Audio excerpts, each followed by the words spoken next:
Assalamu alaikum урматтуу менин программасынын көрүүчүлөрү жана сүйүктүү катталуучулары. Мен бул сапар Баткен облусунун Кадамжай деген районуна сапар алдым. Россиядан кызы атайын энебиздин аты Гүлзара экен. Гүлзара энебиздин бүгүн туулган күнү менен куттуктап, ушул менин программасына буйрутма бердиле. Мен ошол буйрутманы аткарганча, аманаттарды жеткиргенче кетип баратамын.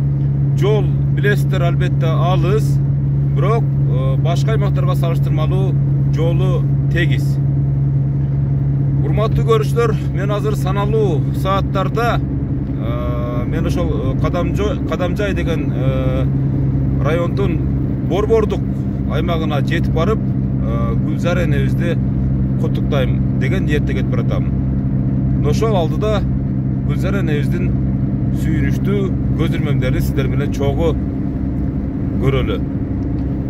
Ата энени көз тирүүсүндө барктап, урмат сыйлап кылалы. Каналга катталыңыздар, лайк басыңыздар. Ар бир лайк басканыңыздар мен ушул жүздөгөн энелердин алып аткан батасына ылайык, иншалла. Мен ушундай үмүттөмүн. Ошон үчүн активдүү катышыңыздар, ата энени сыйлайлы.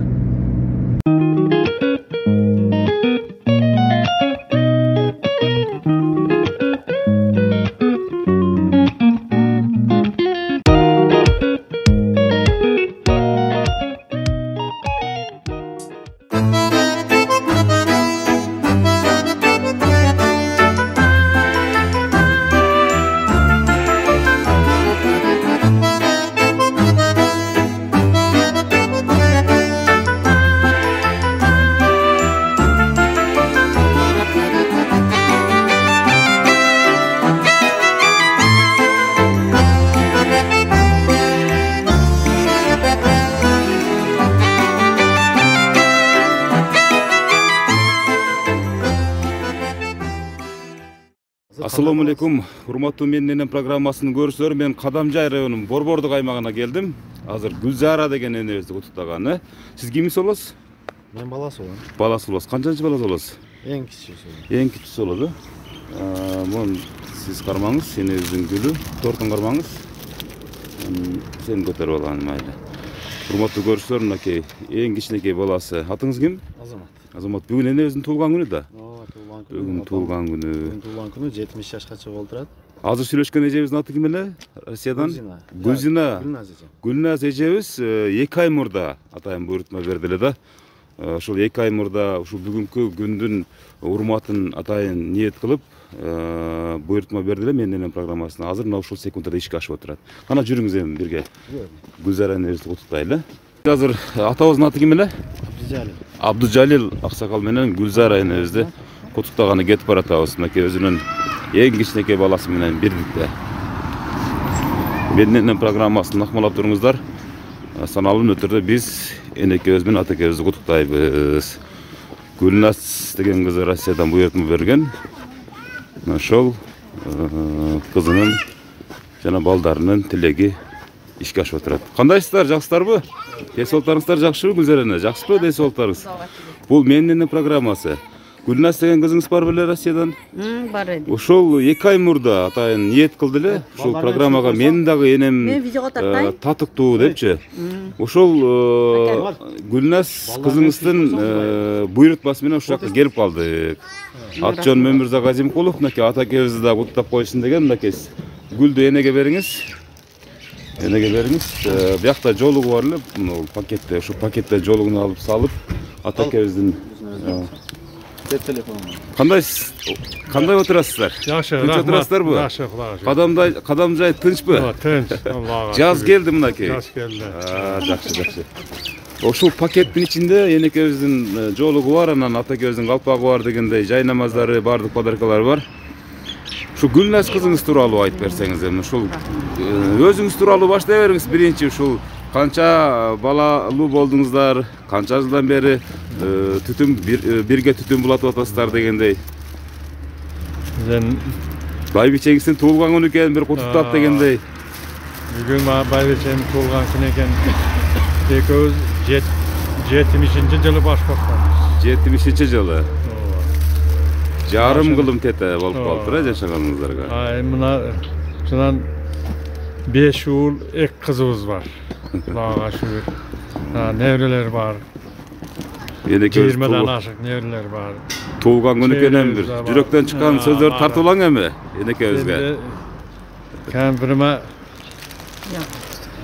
yaxşı mana birge şu malı için yaşap keletağız. Şu malı için birbirimizi sendeyelekbiz. Şu durmuşta. Мынакей урматтуу көрүүчүлөр, кийинки мунга бул аксакалыбыздын айтканы үлгү болсун. Endi kempirmen vereyim. Dağın uzak yaşasın. Ekoz çoğu birge жүрөyleyli Allah Teala ömür verse.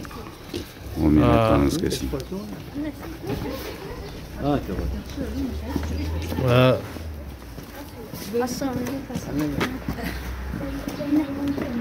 Ve Mayar getir oğlan. Menen uzak ömür kalayımın, ekoz şüntüp koşulup жүрөyleyli. Allah daha kança ömür veret budağına. Алланын колунда. Allah'ın yolunda. Bala çakağız menen, çevreler menen.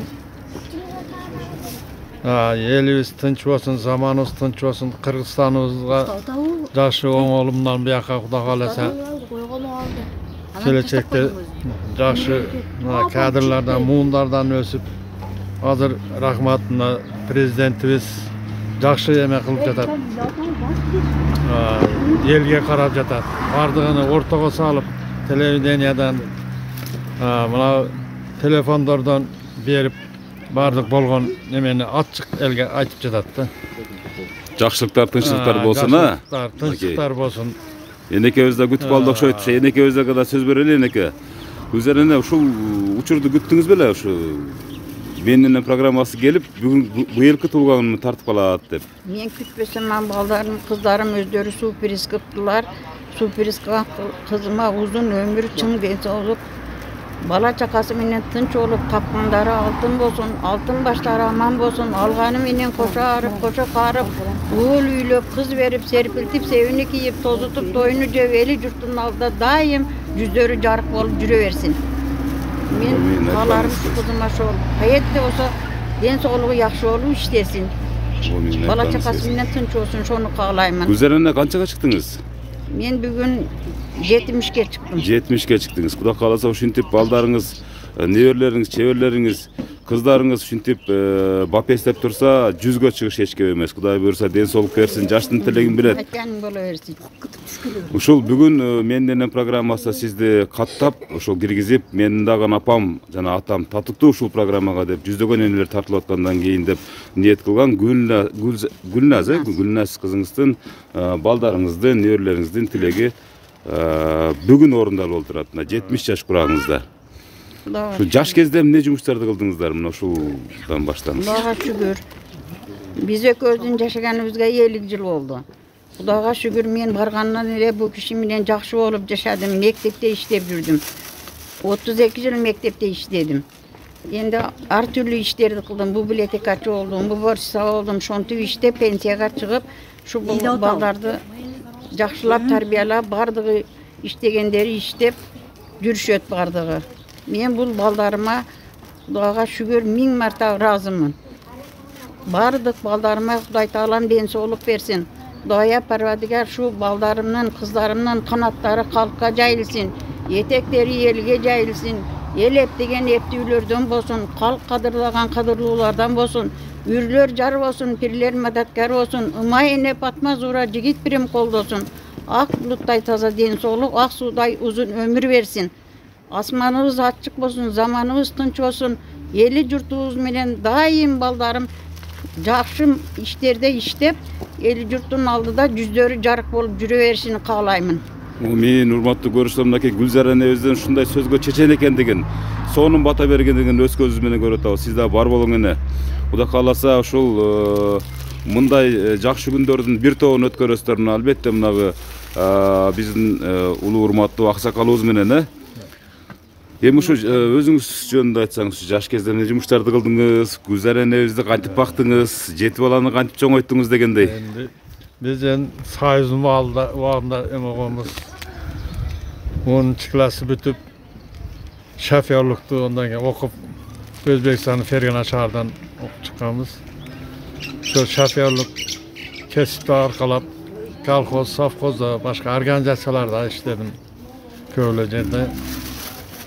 Onun akırında saiz buzulup, ema olup ketkendan keyin poçta sistemasida işledim. 20 yıl poçta sistemasida işledim. 20 yıl. O şerden ondan pensiyaga çıktınız. O şerden pensiyaga çıkıp. Aksakal mındaki hazır Gülnaz Secevs kütüp turat Rossiyadan baylanışıp telefonda baylanıştırıp koysaňızlar sebep degende geçe jakynda ele gelip ketipdir özü negizi birok bul programmaga uşul Gülzar enebizin tuğulgan gününe 2 ay murda buyurtma berip niyet kılıp koygonuna mına uşul 19 fevralda koyo örбей, пропускать etпей, бар өр менин энеми атамы кутуктап коюусун өтүндүле. Ошон үчүн ушул менин программасы Баткен облусунун Кадамжай районуна келип калды. Сиз ушул инсандардын кимиси болосуз? Бул инсандар сиз үчүн ким дегендей? Бул инсандар менин атам болот, жана алтын менин алтын апам болот. Ушул экөөнүн экинчи уулу боломун. Булар бизде жаштыгыбыздан жакшы тарбия берип, ыймандуу, акыл эстүү, элдин кызматын кылган, жакшынага келечекте жакшы ыймандуу элге кызмат кыла турган жаш адамдар өзүбүзгө тарбия беришкен. Биздин бар жоктон эч эч кандай кемчиликтерсиз жакшы окууга умтулганга, келечекти кең алганга үргөтүп чоңойткон. Мен азыркы ушул убакка чейин 30 жыл чамалап калды. Ушу бухгалтер кесибин аркалап келем. Азыркы күндө 20 жылга жакындап калды. Кадамжай ооруканасында баш кесепчи болуп иштейм. Бүгүнкү күнгө чейин. Ариет. Апамды бүгүнкү 70 жашка толгон курагы менен чын жүрөгүнөн куттуктайм. Апам менен атам экөөнө узун өмүр, рызкыларына, өмүрлөрүнө Аллахым берекесин берсин. Ушул 23 небереси менен, бир чебереси менен ушулардын кубанычына бөлөнгөн, жакшынакай балпайган чал кемпир болуп, биздин төрүбүздө жүрө бериштерине тилектешмин.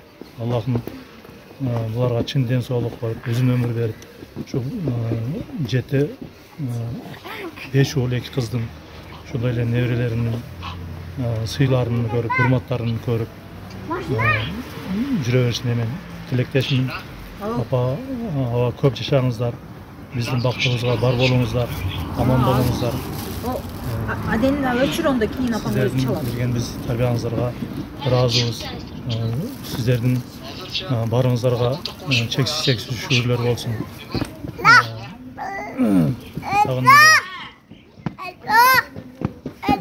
Negizgisi apam menen ağam baktılуу bolsunlar. Эки дүйнө бактылуу болсундар. Ойлогон ой максаттарына жетишсиндер. Аллахым бардык жакшылыктарын насип этип, ар кандай жамандыктардан алыс калган болсун. О, мен айтпаңыз келсин. Мына атакөз канчага чыгып калдыңыз сиз өзүңүз? Мен азыр 73'te. 73 жашта, Мынакей 73 жаш. Мына ушундай балдарыңыз орокчулук алып турганда, Кудай бурса сиз дагы Кудай бурса 100 жашка чыгың деген бир жакшы ниетти билдирели. Андан кийинки келиңиз. Бул баласы азыркы ата-энебиздин эң кичүү баласы экен. Ушул турган адамдар сиз үчүн кандай, бул дүйнөдө кандай орду бар деген сыяктуу бир өзүңүздүн бир жүрөктөн чыккан сөздөрүңүздү бүгүн ушул Гүлзар энебиздин туулган күнүнүн урматына бир айта бериңиз. Бул кишилер атам болот, бул жак апабыз болот. Бул кишилер биздин байлыгыбыз. Биринчи очередте ушул кишилер турат. Ушул кишилер менен сыйынып канабыз, бизди ушундай өстүрүп тарбиялап, ушул жашка жеткирип берген тарбиялардан биз ыраазыбыз. Дайым ушу оорубаңыздар, ата-ата. Неберелериңиздер кошулуп, биз балдардын сый урматын көрүп жүрө бериңиздер. Siz koşup Дайым ушу арабызда чогуу ойноп күлүп, акта сокон үстүндө олтуруп жүрө бериңиздер бизге баш болуп. Апа туулган күнүңүз менен дагы бир жолу. Кана энекебиздин колун кармап бетинен сүйүп дегендей, кичине туулган күн урматына көңүлүң көтөрүлүп, ана сиз дагы куттап койсоңуз болот. Балдары мынакей урматтуу көрүүчүлөр, Гүлзар энебиздин балдары куттуктап атышат. Россиядагы күн насыжебиз байланышка чыктыбы? Мынакей урматтуу көрүүчүлөр.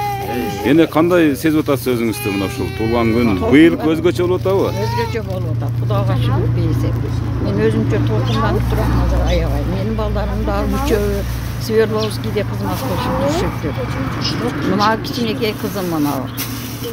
Неврелерим бардыгы турат. Мени Кудайга бейсек шүгүр кыламын. Алланын бергенине шүгүр. Алладан мен миң марта ыраазымын. Кудайга Парвардигар шулар дагы бардыгы алгандары менен кошарып, кошоп биздин жолубузду жолдоп, эң жакшы инсандардан болушуну мен каалаймын. Мен айтканыңыз келсин, Кана кийинки сиз кимис болосуз? Кыз болсоңуз, мынакей жанына туруп бир куттуктап койсоңуз болот. Мына ушу бүгүн ушул энекебиздин туулган күнүндө өзүңүздүн бир жакшынакай калуу тилектериңизди айтсаңыз болот. Биринчиден Аба апа ушунчалык бизди чоңойтуп, ошо даражага жеткиргендериңиз үчүн рахмат, чоң рахмат сиздерге. Бизди эл катарга кошуп, жакшы тарбия берип, ошо үлгүлүү адамдардын катарга коштуңуздар. Биз сиздерден ыраазыбыз, бардыгыбыз, акамдар, эжем бардыгыбыз бар болуңуздар. Мен сиздер менен дайыма сыймыктанамын. Ден соолук берсин Алла Таалам биринчи сиздерге. Дайыма ошо жүзүңүздөрдөн жылмайып кетпей, биздин төрүбүздө, жакшылык күндөрүбүздө дайыма жакшылыктарыбызды көрүп, небере чеберелердин тойлорун көрүп, ушул биз сыймыктанып, кандай десем, мен толкундап аз сөз таппай жатам. Бар болуңуздар, бай болуңуздар, дайыма ден соолукта болуңуздар. Апа, мен сизди жакшы көрөм, туулган күнүңүз менен. Дайыма жакшылыкта жүрүң. Мына биздин подаркабыз. Мынакей ушу подарканы тартып коелу. Мынакей подарка кандай подарка болду экен бул? Мынакей сөйкө экен, алтын сөйкө. Урматтуу көрүүчүлөр, бул алтын сөйкө сиздин атыңыздан болот абы? Эжем экөөбүз. Гүлназ эжеңиз экөөңүздүн атынан ошондо. Ошондой болуп калабы Россиядагы? Мынакей урматтуу көрүүчүлөр, энебиздин алтын коңгуроо болуп жүргөн кулагына мына ушундай жакшынакай кыздары өздөрүнүн белектерин тартуулап жатышат.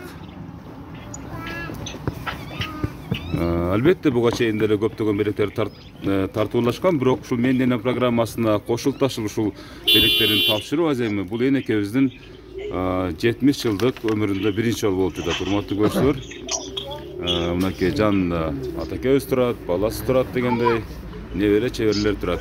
Эми азыр ушул Гүлназ эже, бул жакта Гүлназ эже барбы, жокпу? Гүлназ эже барбы? Кандайсыз Гүлназ эже, жакшысызбы ден соолуктарыңыз? Жакшы, рахмат. Биз келип мынакей көрүп атасыз, мынакей тиги ата энебизге сиздин сиңдиңиз белек бешкектерин тапшырып жатат. Учурдан пайдаланып Гүлзар энебизди атакебизди куттуктай бериңиздер мынакей. Алла Таалам ден соолук берсин сиздерге. Uzun болсун, көп жашаңыз биздин бактыбызга, дайыма оорубайсыз. Калай жакшы ушундай күндөрдөн көп көрүп жүрөриң. Аба менен кошарың, кочокарың, ушу 7 балаңыздын урматсын көрүң. 7 балаңыз 14 бала кыз болуп калган сизге. 2 кыз 5 уул кыз. Ошолоруңуз дагы сизге ошондой 7 барды кошулуп 14 болуп калган. Ушуларды көрүңүз. Аба менен кошарыңыз. Көп жашаңыз, эч качан оорубаңыз. Мындай күндөрдү көрсөткөнүгө шүгүр. Сиз бар, биз ушунчалык даражага жетип жүргөнүбүзгө сиз менен дайыма сыймыктанабыз, апа. Рахмат. Тарбиялап ушул күндөргө жеткизгениңиз үчүн чоң рахмат. Биз сизден дайыма ыраазыбыз. Күлүп жүрө бериң, апа. Мен сизди жакшы көрөмүн. Өмүрүңүз узун болсун. Жакшы жүрө бериң. Мен өзүмө чоң акам турат, андан кийин булардан сүйлөп куттап коём. Дайыма төрүңдө ойноп жүрө бериң, апа. Айткан берсин. Айла рахмат кыздарым, өмүрүңөр узун болсун. Аслан ака сүйлөп коюң, сиз дагы биздин эң чоң акабыз. Үйлеп коюңуз сиз дагы. Аябай сонун сөздөр, маектер болуп атат. Жаныңызда, сиздин жаныңызда ушул байланышка чыккандардагы өздөрүнүн куттуктоолорун билдирсе боло берет. Ошол менен кандайсыздар? Апа, өлкөлөрүм, карындаштарым, баардыгыңардын ден соолуктарыңыз жакшыбы? Тынчсыңар үй ичиңер менен.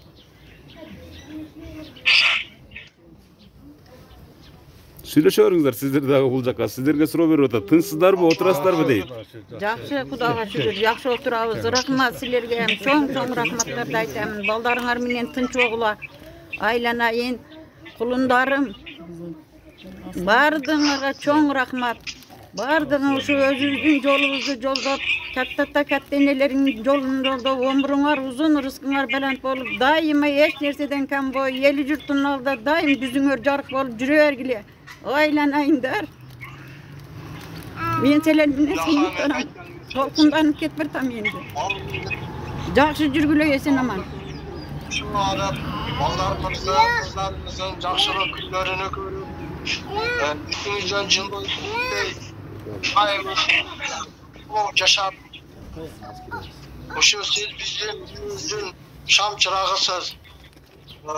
Дайыма күйүп, сиздер бар биз мына алыс жерде жүрсөк дагы бакубат демдүү жүрөбүз. Аллага миң мерте шүгүр. Дайыма сиздерде жакшылык күндөрүн, неврелердин, чебрелердин жакшылык күндөрүн көргөнгө Аллахым насип этсин.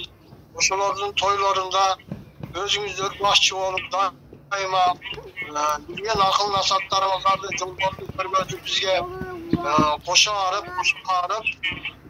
биздин сүйүнүчүбүз болуп жүрө бериңиздер. Мен сиздерди жакшы көрөмүн. Рахмат балам, өмүрүң узун болсун. Дагы бир уулуңуздун жашнакка калуу тилеги болду. Кийинкилер барбы дагы куттуктаушулар? бар да Акыл акем дагы сүйлөп койсун. Бул чоң акемден кийин Урматтуу көрүүчүлөр, Россия шаарынан ушул энекебиздин балдар кыздары бүгүнкү туулган менен куттуктап атышат. жаныңызда Заказ кыптыр.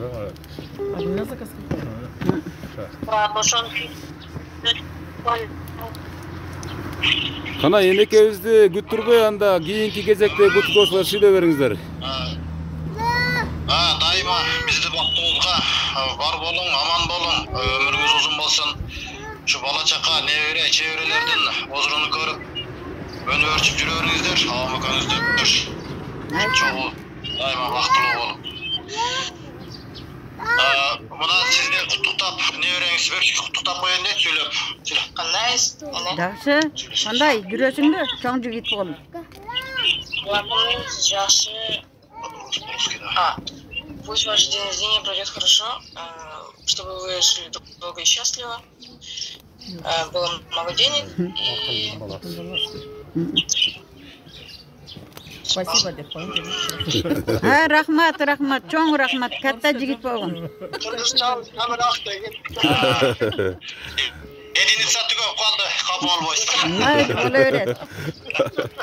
Ошончосуна шүгүр, ошол Эдинсазын иштеткенде бүгүн энекесин небереңиздин куттуктоосун кабыл алыңыз.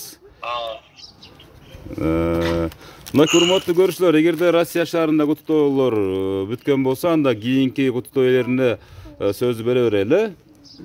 Сиздер энекебиз менен коштошо бериңиздер, урматтуу көрүүчүлөр. Гүлназ деген кызы кече жакында эле келип көрүп кеткен.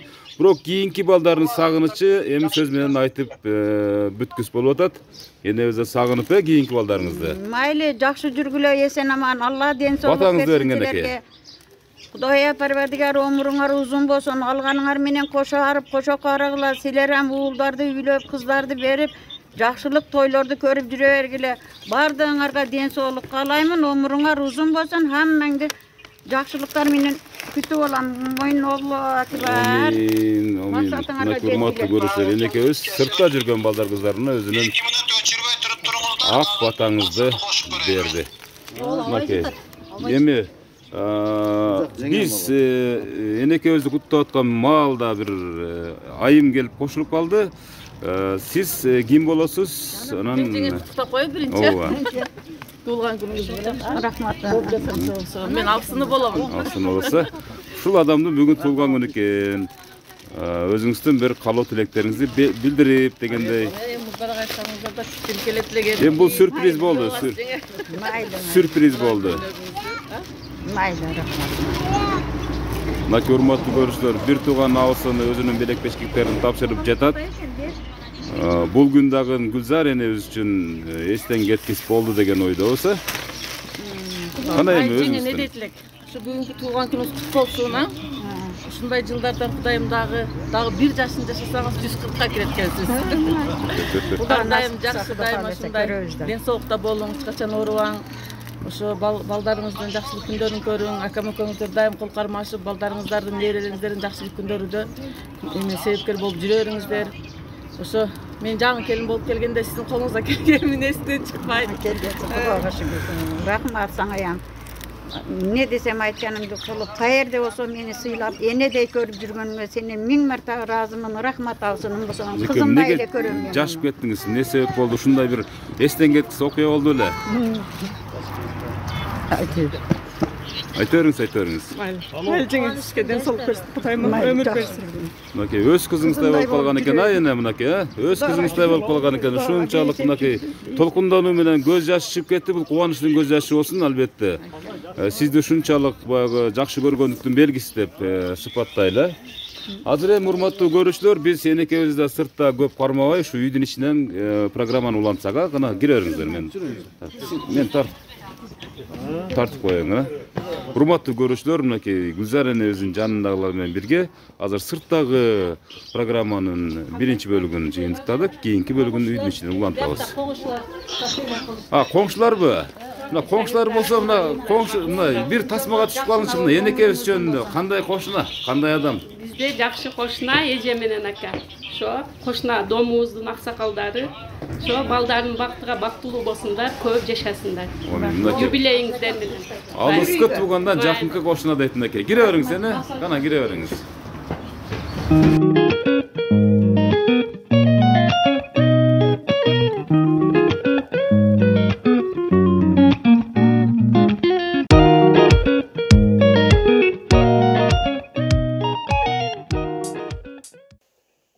Assalamu alaikum. Altın apa, tuğulgan gününüz menen daima den soolukta bolуңуз, oorubay sırkabay, awam-ekөөңүздөр koşarıp, koşaqarıp, baldardın, nevrelerdin, çevrelerdin jakşılık gündörünü körüp, yüzüңүздөн жылмайып кетпей, daima жылмайып жүрө бериңиz. Карысы бардын ырысы бар демекчи, барыңыздарга şükür. Biz sizlerdi jakşı körөбүz. Daima akıl bolup bizde nevrelerden, çevrelerden toyda başçı olup yol körgözüp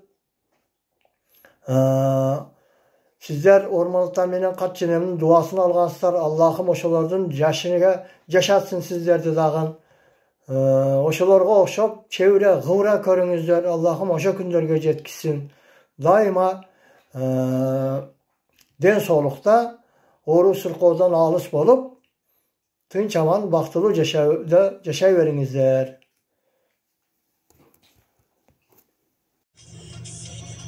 Assalamu alaikum. Hava apa. Kandayсыздар, жакшы отурасыздарбы? Айланайын жаным апам. Бүгүнкү сиздин туулган күнүңүз кут болсун. Өмүрүңүз узун болсун. Дайым жакшылыктын үстүндө жүрө бериң. Биздин бактыбызга дайыма бар болуң. Awam-ekөөңүздөр бактылуу болуп өмүр сүрүңүздөр. Сизге арнап кичине жаздым эле. Бүгүн менин апакемдин майрамы, туулган күнү жылдан өтчү жайдагы. Куттуктоолор, асыл сөздөр айтылып, биздин үйдө күлкү бүгүн жайдары. Ыраазымын апа сизге миңден миң. Сиз аркылуу дүйнө таанып билгенмин. Талыкпаган эмгегиңиз аркылуу өнүп өсүп адам болуп иргелдим. Айланайын жаным апам, дагы бир жолу туулган күнүңүз кут болсун, өмүрүңүз узун болсун, бизди бактыбызга дайыма бар болуң. Кудай кааласа шу небере чеберелердин урмат сыйын көрүп, балдардын тойлордун үстүдө ойноп күлүп жүрө бериңиздер. Илаха амин.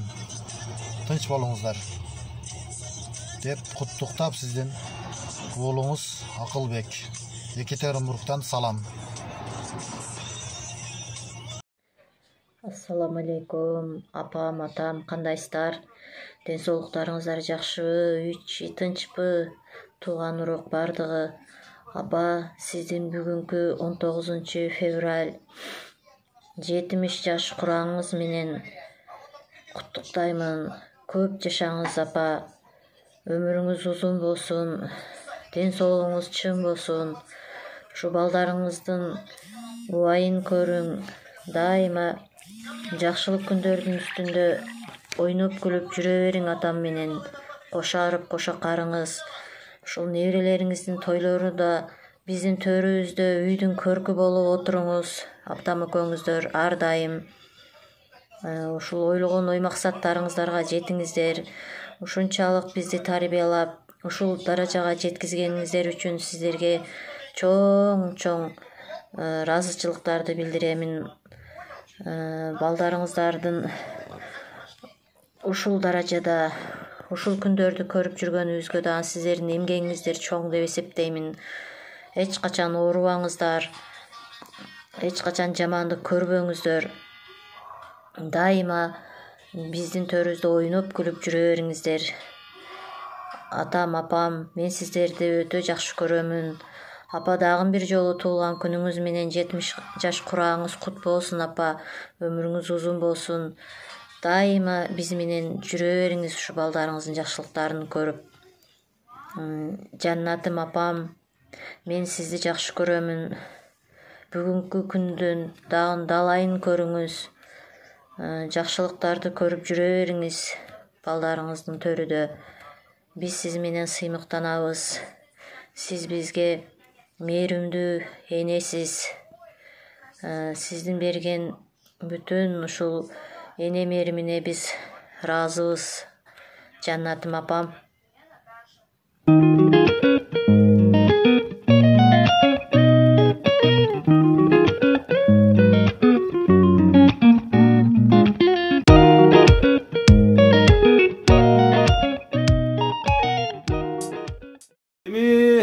Урматтуу бүгүнкү туулган күн ээсинин абышкасы деп коелу акта экебиз. Эми бүгүн сиз ачылып алсаңыз болбойт. Энекебиздин туулган күнүндөчү бир жакшынакай бир куплет ыр таштаңчы мынакей сиздер шопур болуп жүргөн мезгилде талаа түздө бир кыңылдаган бир энекебизди сагынганда бир ырыңыз болчу эле. Ошол ырдан бир таштаңыз эми мынакей урматтуу көрүүчүлөр.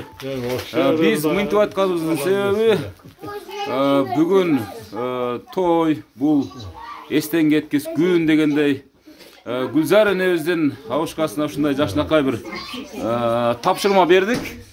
Ушул тапшырманы эмнеке аткарып коесуздар, э? Рахмат. Ана бир аз тынчыраак турабыз. Атакебиз бир куплет ырдайт. Бүгүн кемпирим 70ге кирип, бүгүн 70 жашка толуп. Бир аз звукту өткөрүп жатканбыз тоюну. Мен энди ошо ырдаган эмесмин. Эгер ырдабасаңыз анда мына ушул аккуудай болгон Гүлзар энеси кантип таап алгансыз? Биринчи жолуккан күндөн бир эле саштап коюңуз эми. Энди биринчи келип армиядан убакта армияга барганбыз. 68-жылдан 70-жылга армияда болгонмун. Союздун анда. Аны энди малда армиядан келгенден кийин энди эме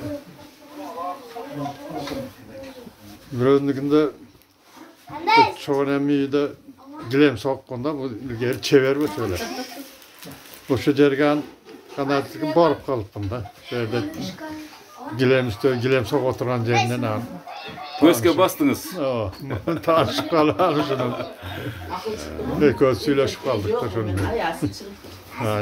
Насып кылган 70-жылы. Demek enebizde сүйлөшүүгө алып келипсиз, ала качпай эле, мындай сүйлөшүү. Сиздердин малыңызда ала качуу деген бир салтка айланган бир салтыбыз бар эле. Болгон ошондой дагы. Кудайга шүгүр, ата-эне өзү сүйлөшүп алган ата-энелерге айтып эле баяндай. Анан тойду баштай бердиңиз. Той баштай бердик. Эме бир аз тынчыраак болуп турасыздар ба мындай? Энекебиз менен атакебиздин сөзү тунугураак түшүп калсын. Урматтуу көрүүчүлөр, мынакей жогоруда Гүлзар энебиздин абышкасы. Атыңыз ким дедиңиз? Абдыжалил. Абдыжалил абабыз өзүнүн агынан жарылып, бир жаш мезгилдеги бир эстен кетик сүртүмдөрүн азын олак таштап берди. Ырга жок экен, бирок ошентсе дагы энекебиздин байбичесинин туулган күнүнө жүрөгү жарылып турган мезгили, муундары бошош толкунданып турган мезгили. Жаштарды ойлоп турган Гүлзар эне, ушул айтсаңыз, ушул биринчи сунуш таштаганда кандай байкаштырдыңыз бир атакебизде? Ал азыркы себеп деген азыркы жаштар мисалы машинеси барбы, үйү барбы, иши барбы дейткен эле. Ал убакта сиздерде кандай бир сезим болгон? Жок, бизде андай үйү кандай, машинеси кандай деген болгон эмес. Атасы байбы, апасы байбы дегендей бир азыркы коомдо. Андай деген текшербей эле, энде көз бир көрүшүп, Кудай өзү насип кылган экен. Баягыда сүйлөшүп калдык. Сонун кийин анан турмуш курдук. Жакшы жашап келатабыз, Кудайга шүгүр. Көз тийбесин, сиздердин жашооңуздар, сиздердин бактылуу көз ирмегиңиздер, монтип кол кармашып, жарым кылымга тете жашаган көрүнүшүңүздөр кийинки коом үчүн сабак болсун. Эне мына ушул программанын максаты, мына ушул Менденем программасынын долбоорунун максаты мына ушул. Ошентип жер-жерлерди кыдырып, ар бир үйдө кыйналсак дагы таап, ушинтип сиздерди тартып атканыбыздын себеби кийинкилерге сабак болсун. Анан албетте сиздердин үй бүлөңүздөр үчүн эми ата-энени ар дайым эле канжыгага байлап жүрө бербейбиз. Кийинкилер үчүн архив болуп калсын деген максатта тартып атабыз. Урматтуу көрүүчүлөр, эгерде атакебиз ырбелбесе анда энекебиз бир суранды эле балдар кыздарыңыз. Энемин үнүн угуп жүрөйү, ушул сыртта жүргөндө элесин көрүп, үнүн угуп, кусалыбысы жазып туралы деп балдарыңыз суранды эле, энекебиз бир куплет ырташтап коебуз, Кудайга буйрса. Майлы ондо мага Алла насип кылып. Мындай болуп турасың. Бир илгертен ырдап жүргөн бир ырым бар, ырдап коюп. Мына ошону бүгүн мынакей энекебиз жакшынакай ырдап берсин мынакей. Көйнөктөн болуп ысыкта, кой жайдым жашыл тумшукка, аралап шибер гүлдөрүң адырда жүрсөң кызыктай. Аралап шибер гүлдөрүң адырда жүрсөң кызыктай. Кой жайдыкы төргөй өйкөлүп, козосун кетим жетелеп, ошондо өткен айлуу түн алиго эстен кетелеги. Ошондо өткөн айлуу түн алиго эстен кетелеги. Кой жайдыкы төргөй өйкөлүп, козосун кетим жетелеп, ошондо бирге жүргөн күндөрүм дагы эле эстен кетелеги. Ой, рахмат, рахмат. Мынакей сонун ыр түрмөгү бул абдан ыйык белек энебиздин ыры. Атаке, бу энебизди кой жайдырып коюп эле сиз шопурлук кылып жүргөн экенсиз, талал апан да? Ошондо да билбей калган экен. Азыр билип атасызбы?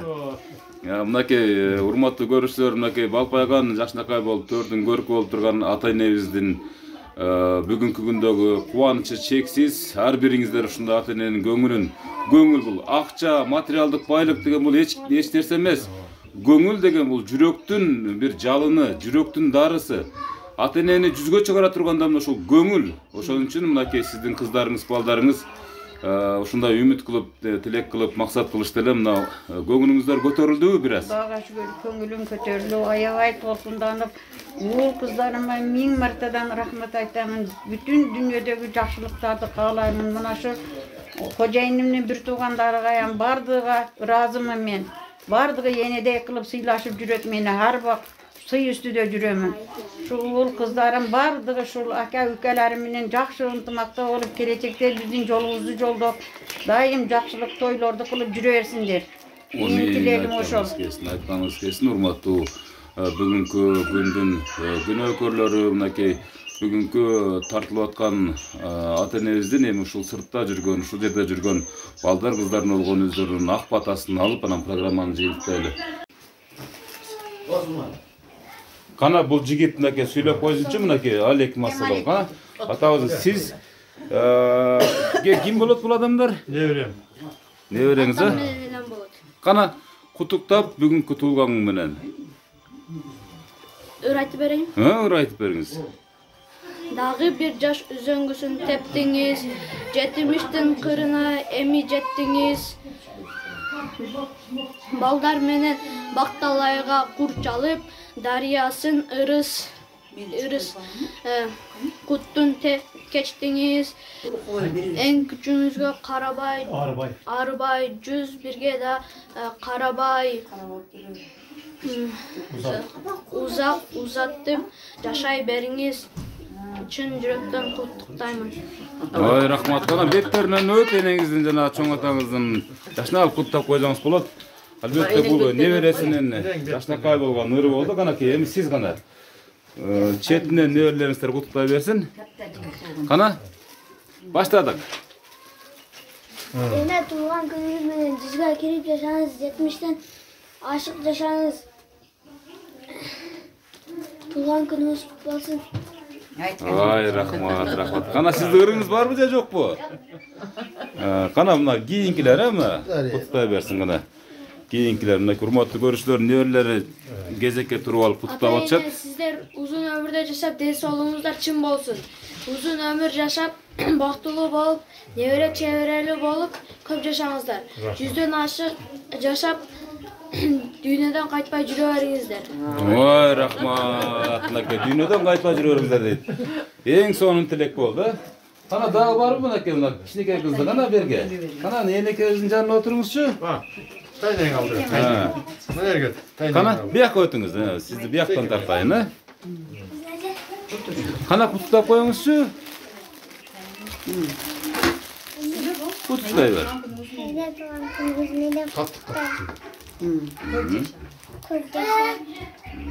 Irday lazım mı? Gel. Aynen. Rahmat. Hurmatlı görüşler, mına uşundan ötken karlılıkta baktılılık gözürmen barбы? Mınake janында nebereleri, baldары, kızdары bardыгы жашнакай болгон өздөрүнүн жан дүйнөсү менен куттуктоолорун билдирип жатат.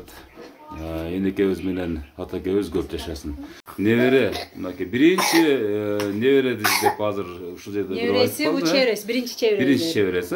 Ушул адамдарга өзүңүздүн каалоо тилектериңизди айтып бериңиз. Uzun ömür, çün den soğuk. Ardayın bizim baktığımızda yaşap жүрүшөрсүн. Kutuktayız. Doğan gününüz men. Ay rahmat. Dagы bir kızı gelip kaldı okşoyt. Kutuktagаны. Mınake hurmatlı görüşler. Geliniz kutuktay veriңiz enеңizди. Ket kızım.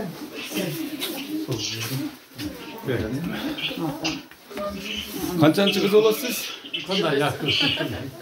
Ayca. Kançançı kız olasız? Men apam kızları çok edem. Aha. Şol жүрөктөн чыккан сөздөрдү айта бериңиз. Бүгүн туулган күн экен. Altın başın zaman olsun. Olayında şu badarımızdan, yerlerimizin baktısına aman жүрün, doğru bakmaz. Şunga menen koşarıp, kuşakarıp, şunu öyle çevirilerimizden çayını içip, töründe жүрөбүңүz. Бактылуу Ormanız. Gelin siz de kutup koysanız bolot.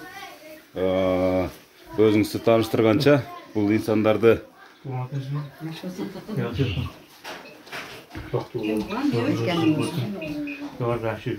baktığımızda aman olduk yaxşı. Hatamız boyunca ko'rursunuz. Siz kimisiz olasiz? Kuyov bolasiz. Kuyov bolam payg'ambarimizni siylaptir deydi. Qanday qaynana siz uchun? Xudoga shukr, eng yaxshi. Rahmat, hurmatli ko'rishlar. Qizi bilan kuyov bolasi kelib o'zlari. Mında Koreyadan nevresiz ona qo'ltab. Qutuqlarini bildirdim. Mana Koreyadan атайын небересі шығып атат, мынакей Кореядан шығып атқан болсаңыз, біз Қадамжайда тұрабыз, мынакей құттықтай берсеңіз болады. Уалейкум ассалам. Ben sizden küçücük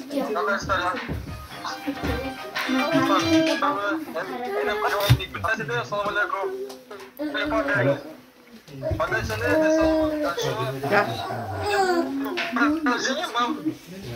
Hoşka. Hoşça жасым ömrümüz uzun olsun. Doğru sakla жүріңіз. Böyle yaşlılar болса барлығына қалайын сізге. Күшті қалса Мына урматтуу көршілер, Кореядан небересі құттықтап атат.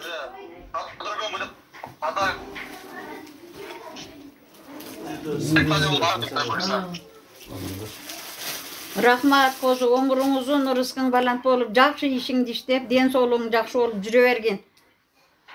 Урматтуу көршілер, бияқ кім болады? Бала. Төртінші ұлы. Төртінші ұлы. Атайын Россиядан. Құлақ қойын, қырат қойын өзін. О. Қазы артта да. Bana ver tasları. Ha? Tuğlan günümüz mene. Balan kara balan diyeyim de atar. At şöyle. Amin arabayım. Baktulu bol. Bizim baktımızda oynap gülüp жүреріңіздер. Çevrelerдің toylarını көріңіздер. Жолыңыз шың болсын. Ömrünüz uzun болсын. Daniel'dan söylep koyayım deydi. Söyle Daniel ırda beret. Sizge. Папа, это прана. Папа.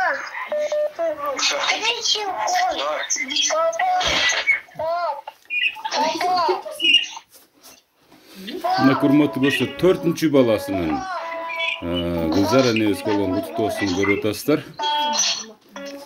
Гитара чертип, төртінші баласының небереси. Ырдаган атындагы небереңиз. Ырдай берсин. Ой, молодец.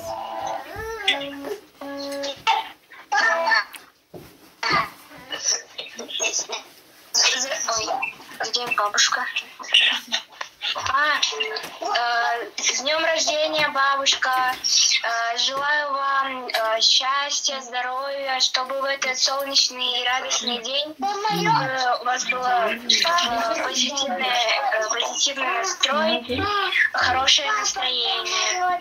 Хочу пожелать крепкого здоровья, чтобы вы всегда были такой же веселой, доброй, жизнерадостной, чтобы ваша душа пела от восторга и происходящих вокруг чудес, и чтобы слезы наворачивались на ваши красивые глаза только от счастья и хороших моментов, чтобы вы всегда были в хорошем настроении и никогда не грустили. С днем рождения! Желаю вам крепкого здоровья, долгих лет жизни с дедушкой. Также, чтобы ваши нынешние поставленные цели тоже были достигнуты вне зависимости от возраста. Крепкого вам здоровья и всегда что-то сияло горького. С днем рождения! Спасибо, докуем. Рахмат, спасибо. Дағы бір жол туған күніңіз менен, бүгін өздік майрамыңыз менен құттықтаймын сізге. Өмірдің ұзынын, тұрмыштың қызығын, қайғының азынын, түгенбес бақыт талай, жарық маңай қалайым. Атам өкеңіздер дайыма елдің алды болып, балдардың, қыздардың, нәулердің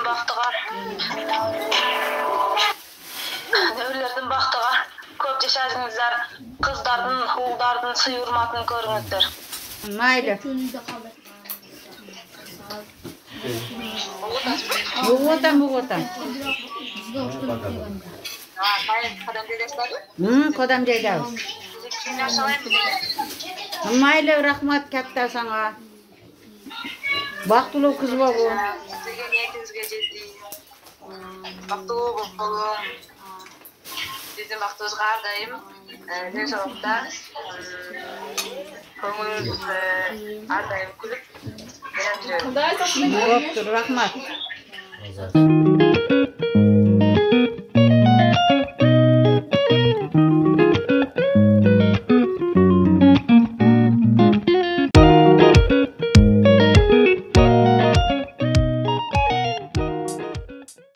Жаш Ошо өткүнчү ата-энелердин кадырына жетеле. Ошон үчүн бул жөнүндө эртең эмес, бүгүн ойлонолу. Апалардын өмүрү Аллахка аманат.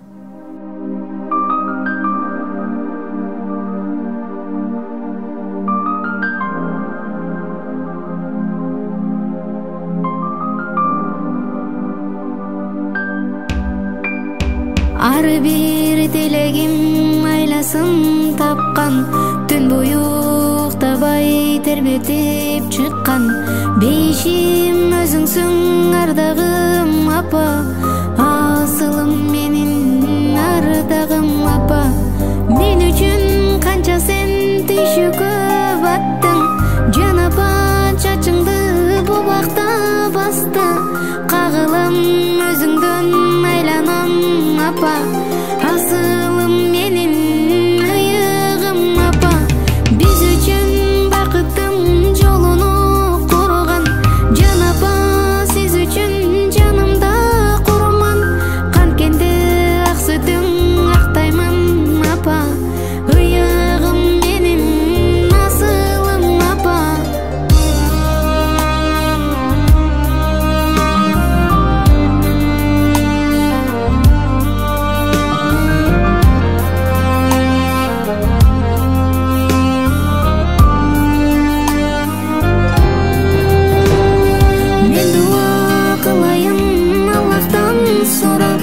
Беш убак туруп намазым курап, саждага башым тийген бир кезде сиз үчүн дуа кылайын апа.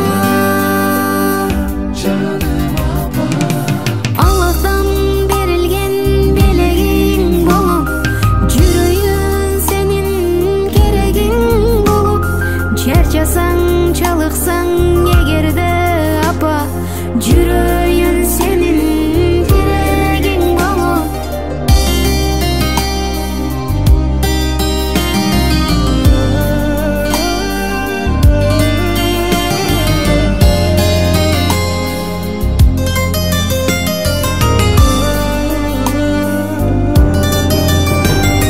Он сегиз миң аламдын эси Алла, сизди да мени да жараткан Алла.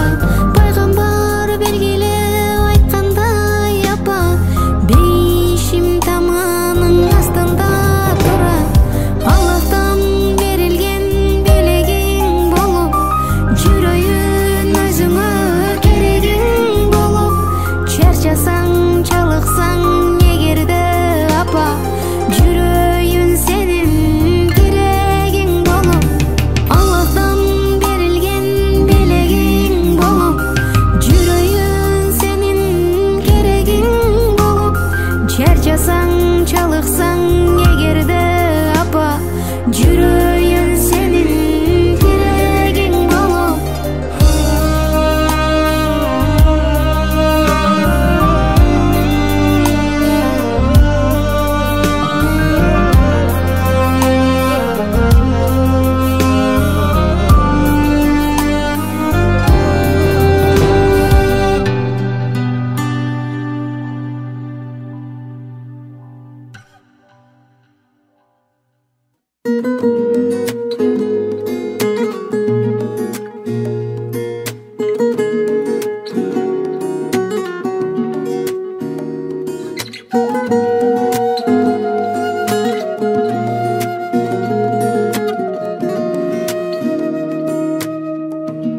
Асырайт балам деп, мерим толгон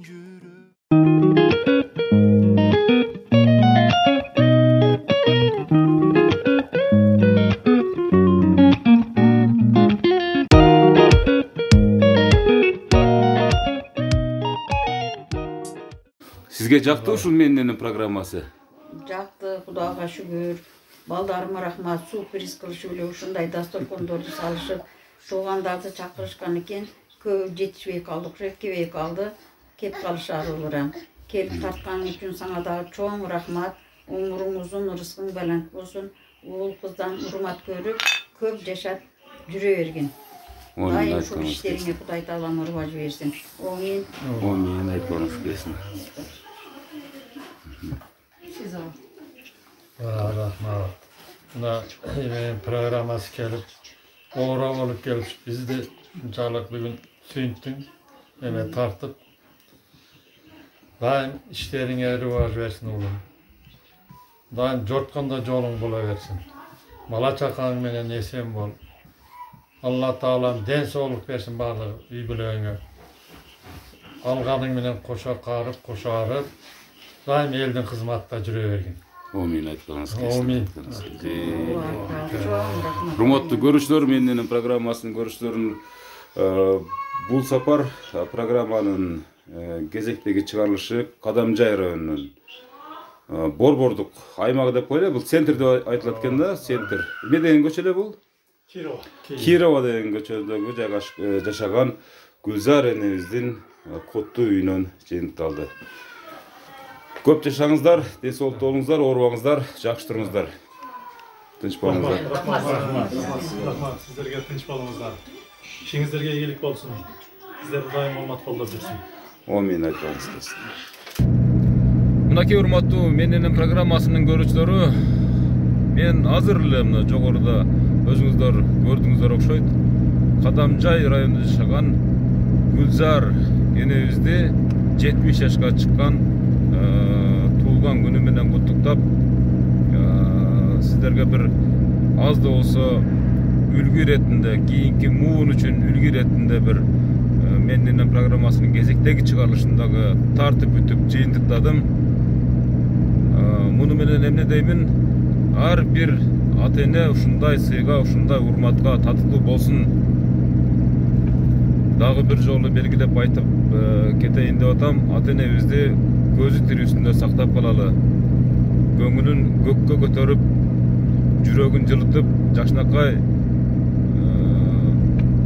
сөздөрүбүздү, жакшынакай белектерибизди ыроолоп, алардын карылыктагы бактылуу көз ирмемдерин бекер өткөрүп жибербегенге аракет кылалы. Урматтуу менин программасынын көрүүчүлөрү, кат жазыңыздар, күн-түн алдыда телефондор турат, чалыңыздар, WhatsApp номерлар дагы иштейт. Мен барып сиздин атаңызды жана энеңизди, жана жакын туугандарыңызды куттуктаганга Кудай буйруса даярмын. Чоң рахмат көңүл бурганыңыздар үчүн. Лайк басып, катталганды унутпаңыздар.